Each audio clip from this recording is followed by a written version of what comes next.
Welcome to my office. Today I'm going to teach you how to knit. We're going to do a knit and purl. We're going to make a pot holder, and for the purposes of this exercise, it doesn't matter what kind of yarn you use. I suggest something that's at least this thick so that it works up fast. If you're going to actually use this, I suggest that you use a cotton yarn or a wool. You don't want something that's going to melt and stick to your hands. That kind of defeats the purpose. But for now, if that's all you have, go ahead and use it. This is all just practice. There's no right or wrong way to do it, which is why I'm not going to supply a pattern. If you have a pattern, you're gonna get all hung up on, am I doing it right? Am I got the right rows? Have I counted the right number of stitches? And that's just not the fun way to learn how to knit. So take your yarn. We're gonna want to keep, I'm gonna say at least, let's just say a foot, maybe 2 feet of tail, just so that you don't run out. We're going to cast on, and casting on is it's a different animal from knitting. It's not hard to do, but this is where a lot of people get stuck because it is different. So if you've crocheted, you're going to recognize that first loop. It's just a slip knot. Doesn't matter how you do it.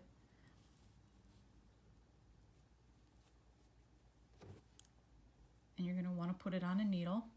Now when you load your needle, you're going to hold your needle in your right hand. I knit, apparently I knit English. There's a continental as well, but I don't know continental. It doesn't make sense to me. So you've got your tail and your working all together. And to keep the right tension on it, you're going to grab it with your pinky. Not a death grip. We want to keep it all nice and easy and casual. That's the biggest mistake a lot of new knitters make, is that they've got a death grip on this yarn and their needles and everything's too tight. It's supposed to be fun, so relax and err on the side of having it too loose. But you've got your slip knot, you've got one of your needles, you pull it up through your fingers, and you're going to put your first finger and your thumb in there and open it up. Bring your work up to fairly close to the tip of your needle. And if you get going on this, it's going to feel kind of like a rocking horse. You're going to want to come up from the bottom and pick up the front of this loop. So you're going to come from the bottom, take it, pick up the back loop. So see what you did? You picked up the front loop, you picked up the back loop. So you come from the bottom, you go down from the top, and you come through. Oh my goodness, Allie is trying to get on my lap. Al, honey, I'm sorry, sweetie. She's such a sweetheart. No, honey, you gotta stay back. You pull it up through your pinkies.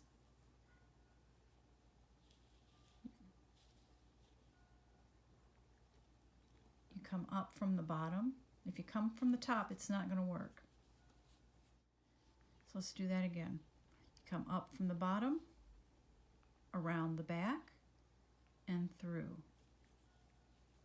Gently tighten it. Up from the bottom, around the back, and through. Up from the bottom, around the back, and through. And it's very zen-like when you get going on it.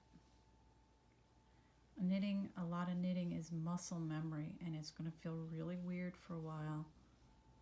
But eventually, you're going to get good enough that you can watch TV and do this at the same time.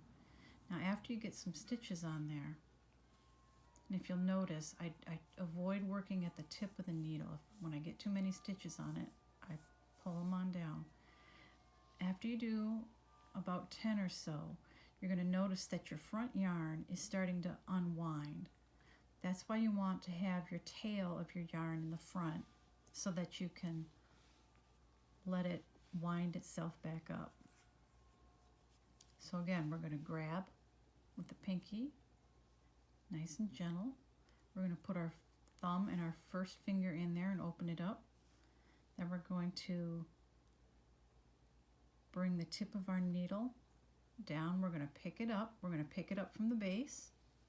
We're going to go back around that yarn and through again.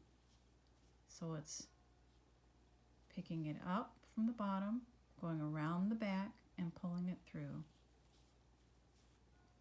Up from the bottom, around the back, pulling it through. Now we're going to do this until we get about 30 stitches on the needle. If you find out you haven't left yourself enough tail and you only have 28 or 26, it's fine. Don't worry about it. This is all practice. And how many I've got right now? That's got to be pretty close. I have my 30 stitches, and miraculously enough, I have a little bit of a tail there. I didn't run out. So you've got your 2 needles now. This is the back of the work. We always work from left. We move the knitting from the left needle to the right needle. So we're going to pick up our yarn and we're going to loop it around our pinky to get some tension on it, and pull it through your 2 fingers like scissors. That way you have a lot of control with this finger that way. Now to do a knit stitch, we're going to do 4 or 5 rows of knit stitch to start with, to give our pot holder a nice firm edge and help keep it from rolling up.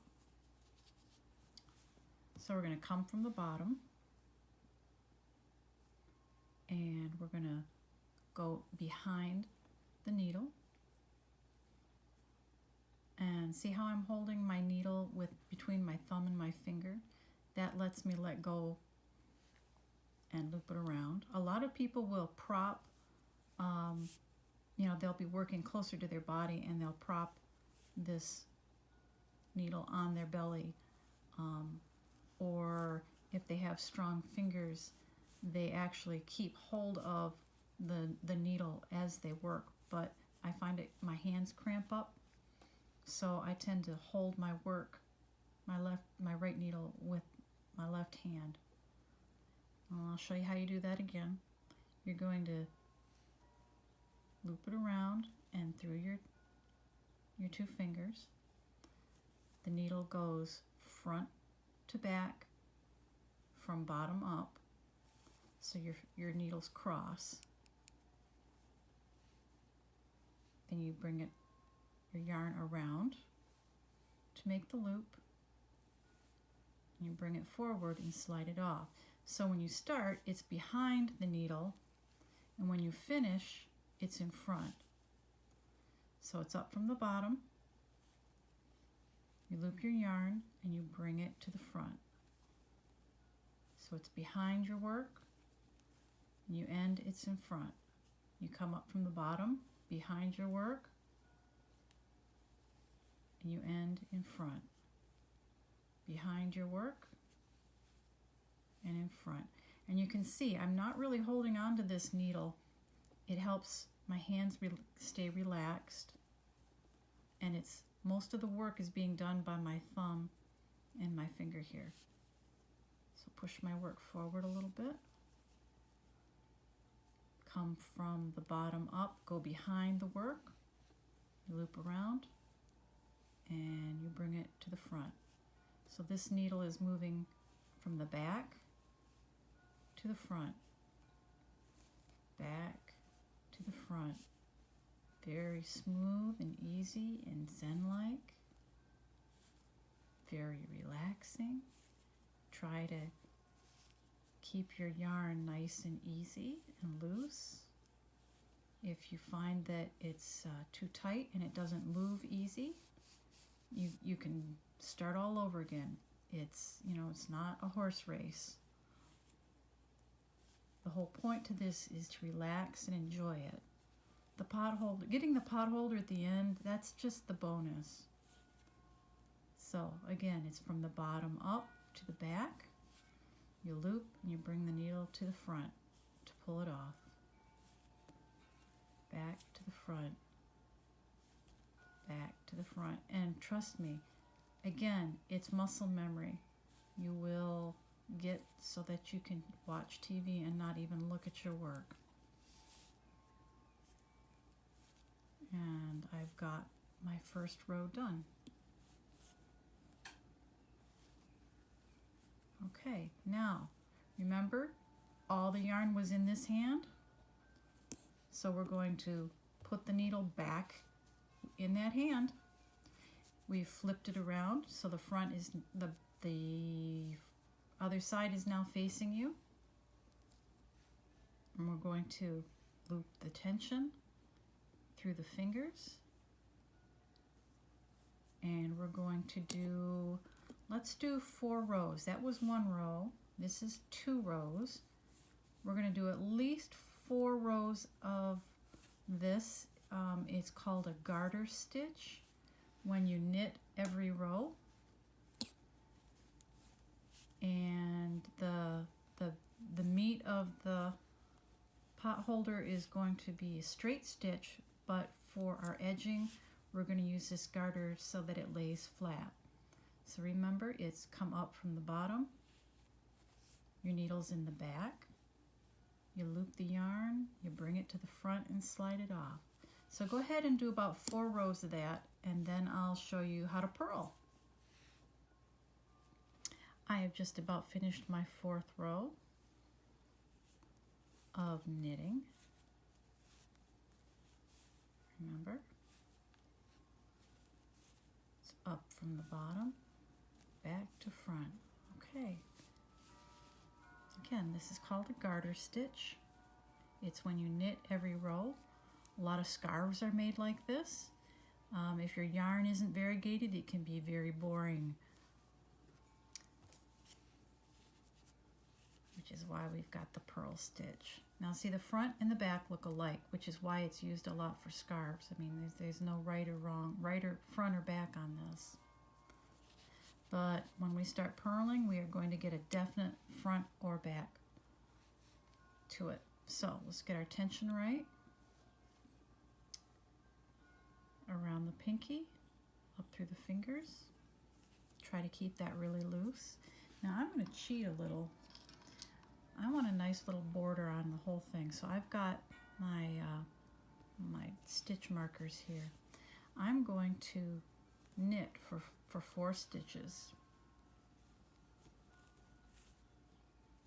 That's what we've been doing this whole time. Now I'm going to put a stitch marker to remind myself that this is where I'm going to start doing the border up the whole piece. Now we're going to purl.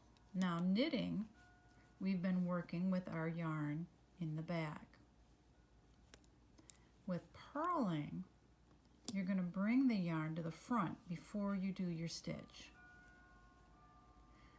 Now remember with knitting, we came up from the bottom. With purling, we're going to go down from the top. We're going to loop around, and we're going to pull the yarn out that way. Now it's going to be a little bit looser. Purling is a little bit of a looser stitch. I'm going to do a couple, and then I'm going to show you again. Okay, your work is in the front. You're going to come from down from the top. So the knit was up, the purl is down.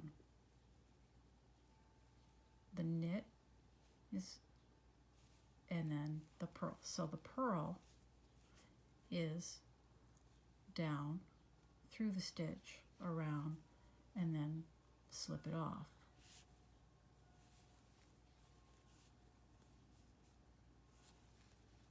I've heard that Continental has an easier purl, but like I said, I don't know continental, I know English. So again, you come down from the top, you've got your X, but this time your needle is in the front. You wrap it around and you pull it off. So the big thing about the purl, the big difference between the knit and the purl is the knit is the yarn's in the back and you're going up, and when you're purling, the yarn is in front and you're coming down. So you purl down, you knit up, purl down, purl is down.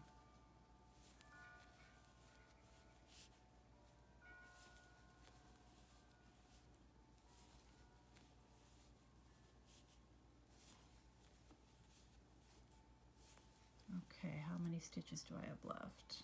5, 4, okay, 4. I'm going to put another stitch marker on there. And now I'm going to knit again. This is going to give me a nice little border. So if I'm going to knit, I'm going to come up,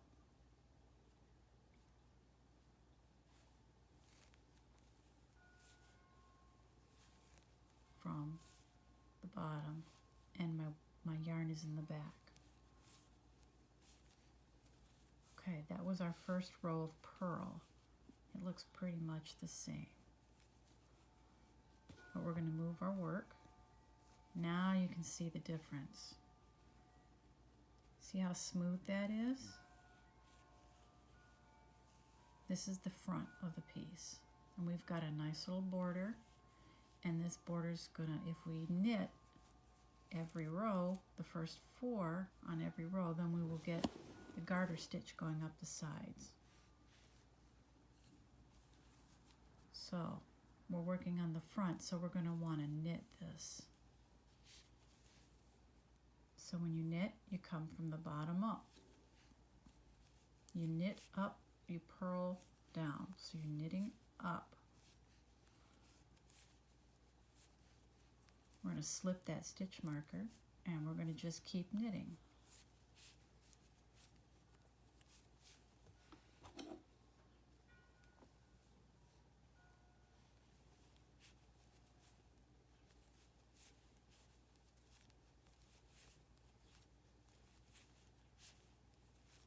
All the way to the end. You knit up, you purl down, so we're knitting up. Back to front, back to front.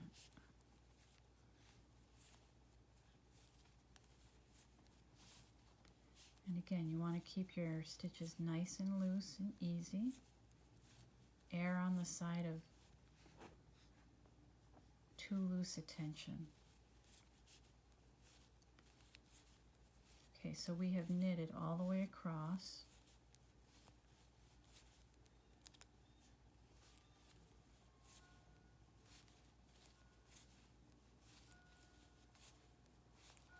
Okay, we're going to switch our work to our other hand.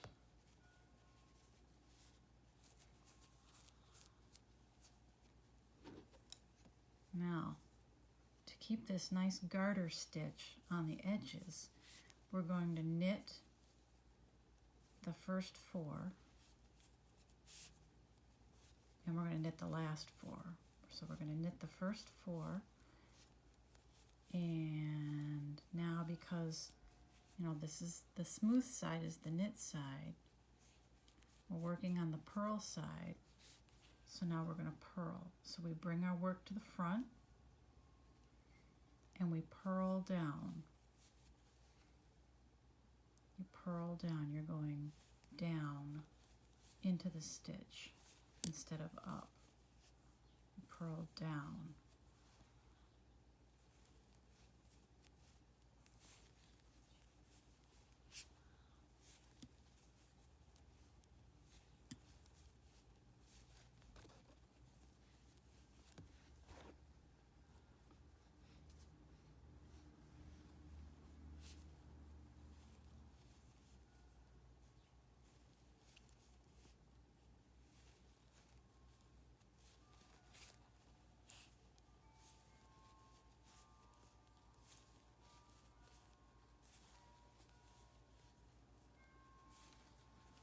get to the end and I get to that stitch marker,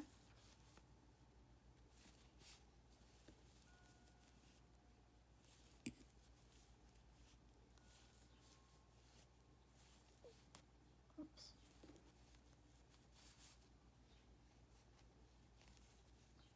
we're going to stop purling.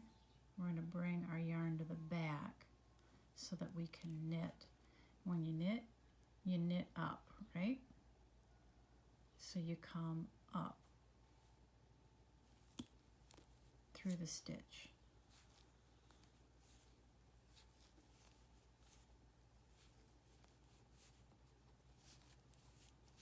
Okay, they should be able to see what's going on here.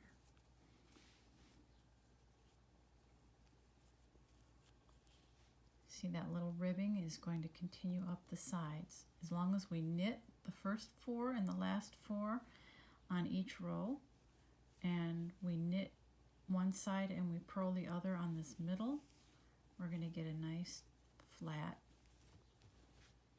here I've got one already did, nice flat pot holder. So just continue doing that until you get almost a square, and then you just knit back and forth instead of purling a row every other row, and that'll give you the effect that you want.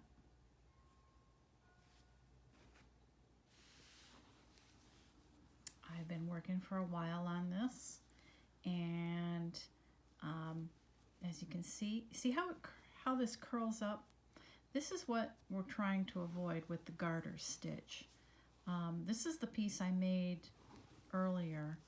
This is the one I'm actually did the video on, and you can see I added a couple more rows. I only did like 2 rows of garter here. I did 4 rows here, so this one should lay flatter. But just for purposes of demonstration, I'm going to continue on with this one. You can see this is our knit side, nice and smooth. Got the garter going up both sides. This is the purl side, still very pretty with the garter. I just finished doing a knit row. Oops, sorry about that. I just finished a knit row. And now we're going to do the top border so that we have a garter stitch across the top as well.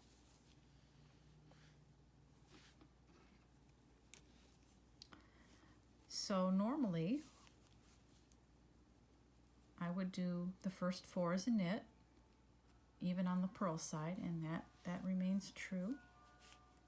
So we knit up with the yarn from in the back, and at this point we're just going to drop that stitch marker off because we're not going to need it anymore. We're going to knit for the rest of the project. We're going to, even though this is the back side and we've been purling this row, we're going to knit it.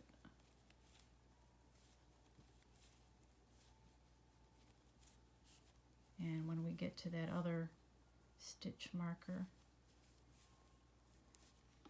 we're going to drop it off too.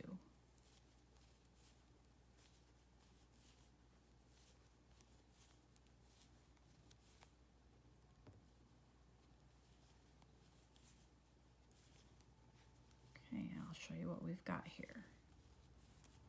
We have the beginnings of the garter stitch. See the bumpiness there? Right up top, right next to the needle. We're going to do 4 rows of knit. So no more purling, we're just going to do 4 rows of knit. And then I'll show you how to cast off. I am just about finished with my 4th row of straight knitting.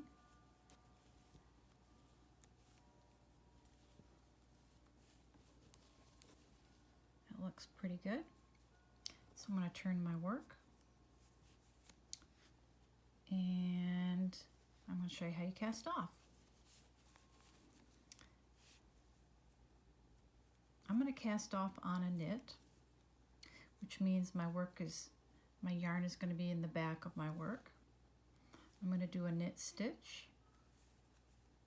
I'm going to do another knit stitch, and then I'm going to pull my first stitch over my second and bind it off.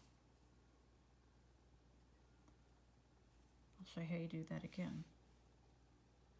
I'm going to knit like usual.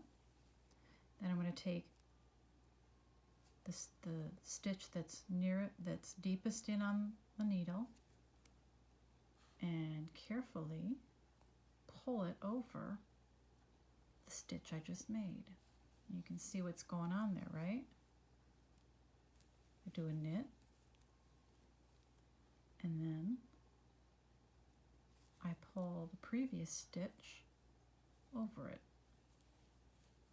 Kind of looks like a crochet.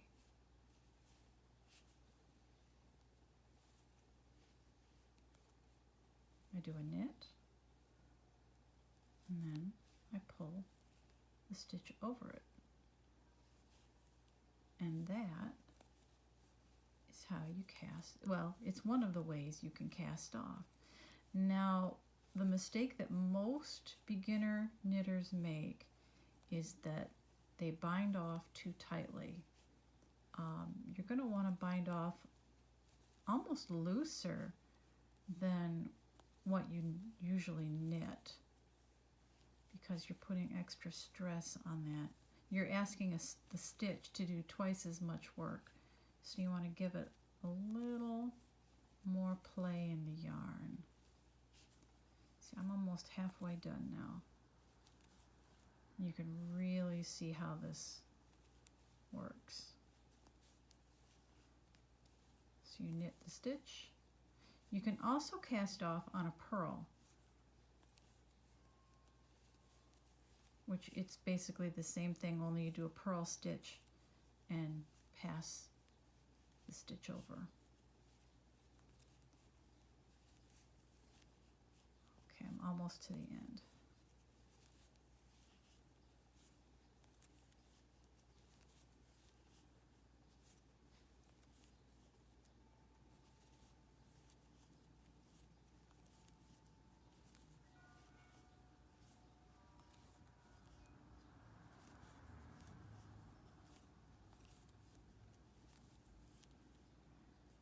Now, this one could be a little tighter. All right, so you've got your one loop left. What do you do with it? Well, if I had a sewing needle, I would just thread it through there, but I don't. So I do a stitch and I pull it through. And I like to snug it up a little bit,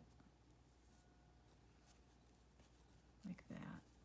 And then you take your tapestry needle and you just weave it on back. Now this is the back of it. There's our front. There you go. No wrong way to do it. The last part of getting our pot holder done is tying the ends off. So, a lot of people, this is the part they don't like. I've grown to like it. You need a tapestry needle, and I usually like to hide my stuff in the back. And when I hide them, I usually go in, I don't want to do too much, so I do a couple rows. I just kind of hide it underneath the yarn, pull that through. You don't want it too tight. And then if it's going to be a high stress spot, I'll usually cross over. See how I'm going to wrap a strand of worked yarn? I'm going to wrap a strand, give it some extra strength. and just run it under a couple more pieces of the pattern.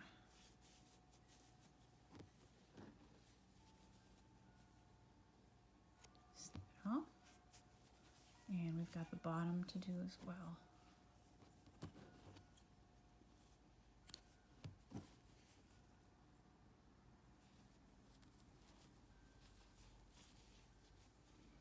And again, I'm just going to run it under a couple of stitches. And since I want it to be nice and sturdy, I'm going to cross over that stitch. I'm going to capture that stitch. That'll make a nice tight bind. And then this is just to hide the last bit of tail.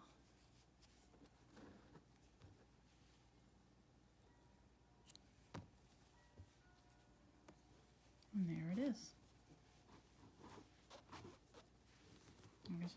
There's our pot holder.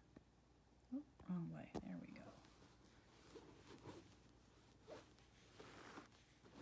And again, if you've got not natural fiber in your pot holder, use it as a trivet, because I don't want to get cards and letters telling me that you got melted plastic on you.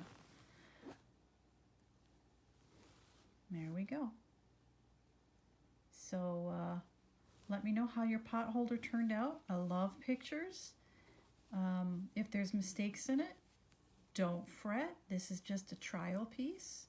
And after all, what are you using it for? Pulling hot stuff out of the oven. It doesn't have to be perfect. The whole point to this is to relax and enjoy yourself, not make a picture perfect piece of kitchenware, right? Thanks, guys. Thanks for letting me help you learn how to knit.